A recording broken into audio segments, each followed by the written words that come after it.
అమ్మా సుధా, బాగింది చాలు. ఆయన్ని లోపలికి తీసుకెళ్ళు. కుదరదత్తయ్యా, బయటికే తీసుకెళ్తాను. వీల్లేదు, ఇది నీ అత్తగారి ఆజ్ఞ. చాలా వీలుంది. ఇది మీ కోడలి గారి కోరిక. పిచ్చి పిచ్చిగా వాగావంటే పళ్ళు రాలిపోతాయి. పేద వేషాలు వేయకుండా నడు లోపలికి. ఏంటి తున్నపోతుల అడ్డంగా బలిసి తెగరెచ్చిపోతున్నావు? కొట్టానంటే దవడ పగిలిపోద్దా.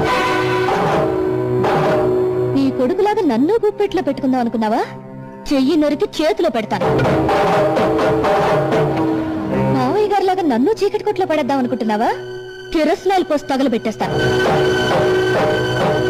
తల్లో పూలు, నుదుట బొట్టు, రంగురంగుల చీరలు, చేతి గాజులు, ఈవేళ నీకు ఇవన్నీ ఉన్నాయంటే దానికి కారణం ఈయన, నీ ఆయన.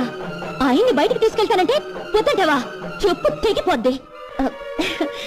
నేను తిట్టగల అత్తయ్య గారు.